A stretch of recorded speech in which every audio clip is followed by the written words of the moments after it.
said I'm gonna get at you. You know I'm gonna get it fixing me up. I'm gonna get at you. Shabbat Shalom, peace. So this evening I'm back to share some more of the required qualities of the truly feminine woman. But first I want to play a clip. And then maybe you all can maybe guess which qualities I'm gonna speak about. Women just don't qualify for the top tier men, and that is the truth. Do you believe you're a top tier man? By what standard? I'm 6'4". Only about what 8% of the entire world is 6'4". I make well over 100K a year, and I'm black at that. If you add that on, so just if we speak about those figures, the things that women are attracted to, I'm not going to toot my own horn, but I'll let you do the math. Okay, before we go, what's your math saying? The conversation and the words that are coming out of the mouth of someone like you, I would never consider top tier. A top tier man is also a man that is extremely desirable by way of his character. A top tier man is a man who displays a certain level of intellect that allows him to consider other people. A top tier man, they lead with love, not with dictatorship, right? They don't want to control their woman. They want to gently lead their woman. A top tier man creates space for a woman to feel good about herself. A top tier man supports the dreams and the ideas of a woman. A top tier man prioritizes a woman. A top tier man is in leadership and working as hard as he is to give the woman the life of her dream. And with all that stuff that you just said, that was just womanese talk. Womanese is also 6'4", black, attractive. I don't know too many women in my circle who desire a 6'4" man still wearing braids. Okay. So much to say. So much to say there. Okay. Let's go through it. So I wanted to speak about the qualities of being quiet and being wise. So two required qualities of a truly feminine woman is being quiet and being wise. 1 Titus 2:12 says, "But I suffer not a woman to teach, nor usurp authority over the man, but to be in silence." So this woman proceeded to teach this man what a man is. How can any woman teach another man what it means to be a good man or to be a man? You're not a man. So that is usurping a man's authority, because you don't have the authority to tell a man what a good man is. You're stepping into his realm. And I know if it was flipped on the reverse, and I know that females will have an issue with the man telling her, this is what, well, they already do have issues when a man said this is what a good woman is. I was looking at a clip, and there was a question asked of men, and they were asked, are they still attracted to feminine qualities, to a woman who's feminine? Something like that, I'm paraphrasing. And the man seemed a little bit hesitant or a little timid to answer honestly, because I could tell he probably was a little nervous because he didn't want to be attacked, from women who maybe operating in toxic masculinity, and saying no, those feminine qualities are attractive, because that is what men find attractive. But for some reason, women fight or want men to find masculine qualities to be attractive. And the way that he answered was interesting, because he shared okay, well, there's masculine and feminine inside of every man and woman. So he was playing it safe, let me let me tread safely. But back to the clip. To teach a man is to usurp his authority, which is out of alignment with Torah. So I think that sometimes women don't know how to be in silence or to be quiet and to listen and to know when to not step in territory that you have no business being in. It's disrespectful. It's disrespectful, and it's not honoring that man.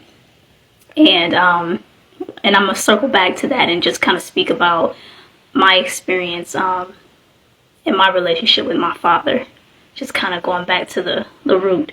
But I thought it was interesting, towards the end of the clip, she proceeded to verbally abuse the man. And some may say like, oh, that's a bit strong of a word, but verbal abuse can be associated with someone using harsh words towards someone. So when she said like, I don't know too many women in my circle who would find a man 6'4" with braids or something like that. So it's like, I thought it was interesting that she was saying that a man is a man who has character, but she's not able to model and exhibit what it means to have character as a woman, and proceeded to verbally assault or verbally abuse a man, which is, verbal abuse is bad on all accounts. It's not a good thing to do, but to assault a man publicly and just feel bold enough to do that is so out of alignment with what Torah teaches that a woman should be. So Proverbs 31:26, she opened her mouth with wisdom, and in her tongue is the law of kindness. So when a woman, not a female, because females are not necessarily mature mentally and emotionally, they can still be stunted at a young age, and so exhibit qualities of someone who is immature. But a woman, she opens her mouth with wisdom, and in her tongue is the law of kindness. So in Torah, it teaches us that when we do open our mouth, it's with kindness. We speak kind words, and we speak with wisdom. So I tried to find the full context to that clip just to kind of see what led up to him saying what he said to her. But I couldn't access the full clip. But so I won't break down or analyze the clip in its entirety. I just wanted to focus on her response towards a man and just use that as an example of what you probably would not want to do if you're a woman that's striving to abide by Torah. And I know a lot of times, I shouldn't say a lot of times, but I know that in some cases there are women who do not display that sort of behavior in public, but they may do it behind closed doors within their relationship and nobody sees it. So whether you're violating the Most High's laws outwardly what people can see, or in private, you're still violating the Most High Yah's law. So, but I wanted to circle back to my relationship with my father, because I wonder if this is true for other sisters as well. For me, I can say that growing up with my father, I was raised by both my parents, and I was a daddy's girl. So, and I respected my father. I respected his authority. So growing up, I wasn't raised to speak to men a certain type of way. It was just kind of like, you don't do that. And I think it's because I was, raised by my father and my mother, but raised by my father in the sense of, if he says something like give an instruction, this is what you do. Even if I didn't do that thing, I didn't talk back. I didn't try to like, oh, but no, I don't want to do that. I didn't do any of that, because there was something about when my father spoke and that authority. And I felt the authority. I didn't know what authority was as a little girl, but I felt it. I felt that it wasn't the right thing for me to do this, to say anything back, but to be quiet and to, that's all I could do it's like, it's like when it's like, I don't know how to explain it, but maybe those who have grown up with a father and you know what it's like for them to give you instruction, you just kind of like freeze, like, uh-oh, I'm in trouble, or he's serious. You know when he's serious, and you know that is not the time to say anything. You just listen and you do what is being said. So I just say that to say, like, I do think that having a father, and I don't know the sister's background, I don't know, but I can just speak from my experience with my father. I wasn't a disrespectful little girl. Like, I didn't talk back. I wasn't a problem child, or, yeah, I was stubborn and didn't listen, but I never talked back to my parents, or especially my father. So I think that translated into how I view, or what I would say to the opposite sex. Now it's a little different because I live by a different way of life, so I don't interact with other men outside of my head. But unless I'm in the community and there's brothers and, my brothers within my community. But I don't feel like comfortable. I just never would feel comfortable to speak that boldly to a man. So that's what I'm trying to say.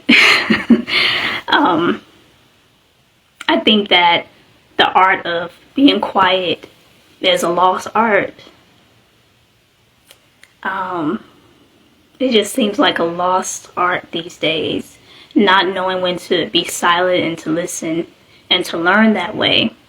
And I never was taught that, and I haven't seen anyone teaching that quality. Like, as a woman, the best way that you learn is by being quiet and listening to that masculine authority. And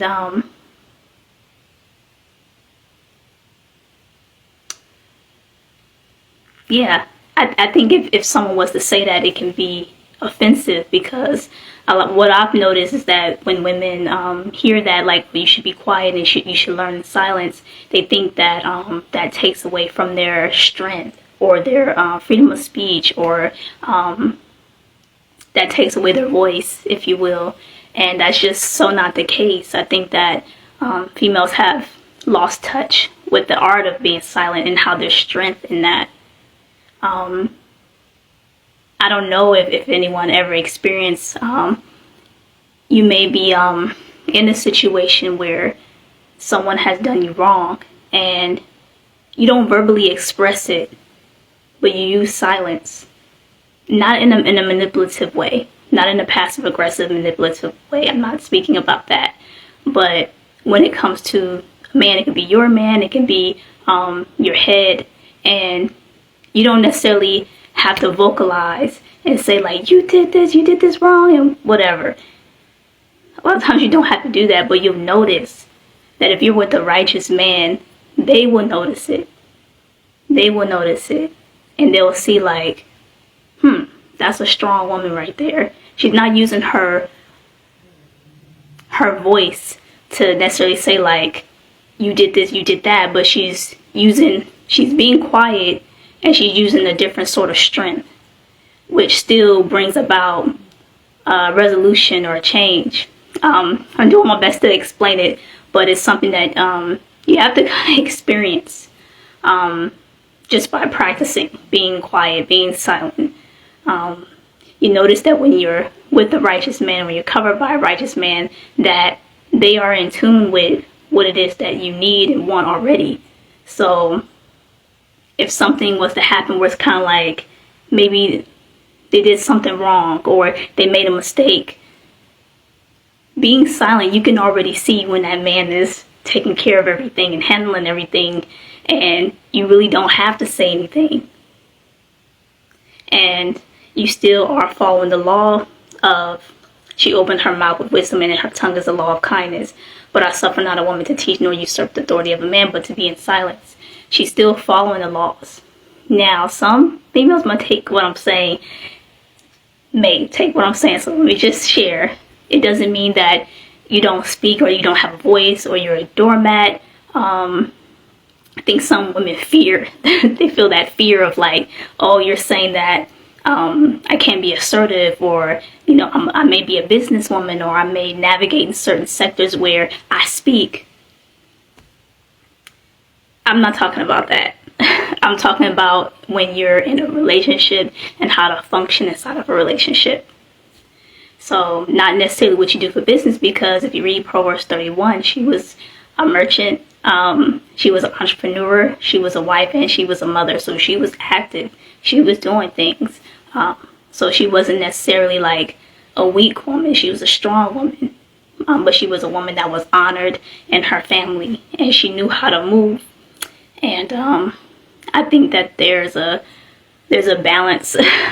There's a balance, and I think for turning back and learning what it means to be truly feminine, it encompasses all of that. A balance of being a woman who is active, an entrepreneur, she's business minded, she's savvy, she's all of those great things, but she also handles her business within the homestead, so she's dynamic, you know, in that sense. But yeah, that's pretty much it for this Sabbath message. I just wanted to touch on the qualities of being quiet and being wise. And as my covering, as my head always says, the wise only need a hint. So sometimes as a woman, you learn a lot just by observing and being quiet. You learn what not to do, and you don't necessarily have to vocalize it. You just start moving different, and it's noticed, it's seen. You know, and yeah, I don't want to ramble too much, but I did want to flow. So that's it for this Sabbath Insight. I will let everyone enjoy the rest of your evening, and I'll see you. I'll be back here on Yom Hashan at 8 p.m. All right, Shabbat Shalom, peace. I'm gonna get a fixing me up, said I'm gonna get at it.